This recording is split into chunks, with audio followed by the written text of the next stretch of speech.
The first part to financial independence is deciding that you want to take that road to begin with. In many ways, helping you determine to do or not to do that is one of the main purposes of this video channel. But after you've decided you're going to go the FIRE route, you're going to have to settle on what your strategy is going to be. And in this video, we're going to go into that topic some more.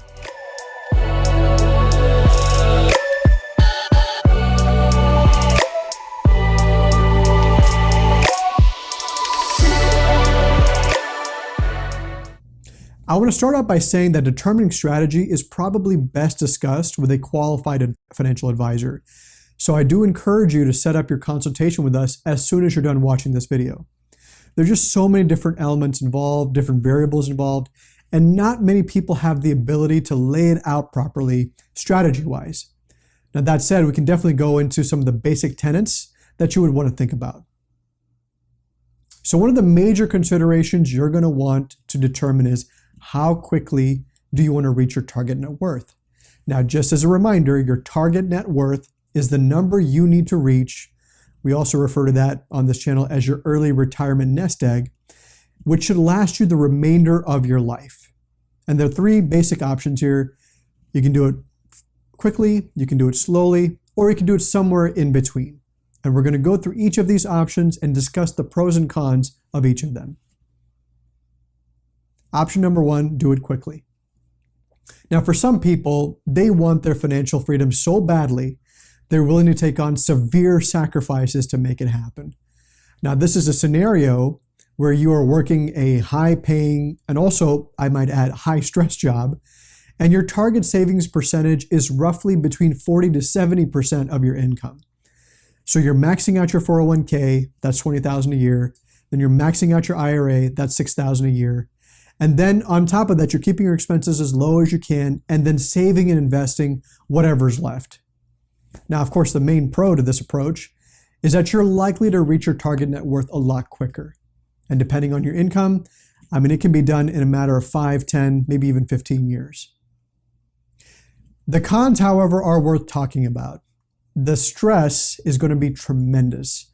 It's extraordinarily difficult to save and invest such huge portions and percentages of your income. And remember, you're deliberately working a high-income, high-stress job. You're single-mindedly focused on reaching your goal. So there's an almost obsessive-compulsive quality to those who want this kind of route, this kind of method. And looking back, unfortunately, I probably took this road myself all those years ago. As I've discussed in other videos, I reached my point of financial independence at the age of 27. It took me about 6 years or so to get there. And I made a lot of money in a short span of time, was probably saving and investing at least 50% of my income. And it was very stressful. And at the time I was in sales, extremely demanding being in sales. It took me a year or two after leaving my job just to detox from that stress. In retrospect, my obsession with reaching my goal likely affected my social and personal life. And it, of course, affected my mental well-being. And although I'm grateful that I did it, and it's behind me, it did take a toll, and it's only right to issue that fair warning to those considering the quick approach. Option number two is to take it slowly. Now, of course, the next approach is to take it slow. This would mean saving and investing roughly 5 to 10% of your income over time. Now, the key to this approach is that you want to get started as early as possible. The mistake many people make is that they usually start this in their 40s or 50s, and they're already playing catch up. But if you start this approach early enough, say in your 20s, I think you'd probably be okay. Now, the pro to doing this is that 5 or 10% of your income is not really that difficult to do once you develop the habit for it. But you can probably generally enjoy your life some more, enjoy the time some more in the process of reaching your target net worth. So that's a definite positive. Now, the con is that you probably won't reach your point of financial independence till probably in your 50s, maybe even your early 60s. So you won't have as much of an early retirement than the quicker route, but it's likely you'll still get there just later than you could. Now, lastly, there's option three, which is somewhere in between. I'm not going to tell you which one to do. You have to determine that for yourself. But personally, if I were to do it over again, I'd probably take a more balanced approach, still tending toward getting there quicker, But this is a highly personalized decision, and I have clients on all ranges of the spectrum. So your choice isn't necessarily going to be better or worse than anybody else's. It's just going to be right for you. And in my view, personally, I think 2-income households have an advantage because they can really use one income to pay and live and pay their expenses.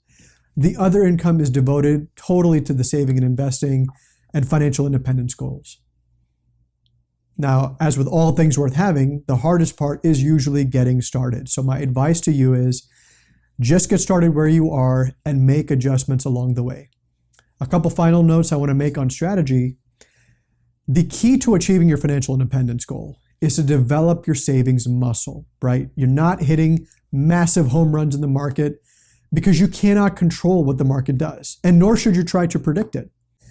I certainly don't take that approach here with the assets I manage at ConCap, but the most I will do sometimes is to dial back risk exposure, especially if we are in a highly uncertain market environment. Doesn't happen very often, but it does happen occasionally. There are always going to be bad actors in my industry who will want to push their magic bullet of get-quick-rich schemes on you. Don't fall for it. Don't believe them. No one other than maybe the Warren Buffetts of the world can beat the market on a consistent basis and provide outsized returns. Stick to what you can control, which is honing your savings ability, and then stay disciplined with your investing approach. And this is one final key I'll give to you. Stay away from a lot of things that are going to be bad for you. So stay away from leverage instruments, stay away from trading commodities, stay away from currencies or derivatives really, and stay away from options except maybe in special situations to protect against downside risk. And stay away from margin and avoid shorting. Although there's no guarantee in markets, generally speaking, the more boring an investment strategy is, the better your results are likely to be. So get in the habit of thinking risk first, then return. In the course of my career, I have come across people who have just blown their account out of the water by speculating in concentrated high-risk, high-return trades. I'm happy to say that we don't do any of that here at ConCap, and we probably never will. Thanks for watching. If you like this content and found it helpful, feel free to share this with your friends and family. And don't forget to hit the like button, subscribe to our channel, and hit the bell icon so you get notified of new videos as they're released. And if you've made up your mind, you've decided you want to become a client and start on your road to financial independence, head on over to our website and fill out the requirements form. The URL is listed in the description below. Thanks, and I'll see you in the next video.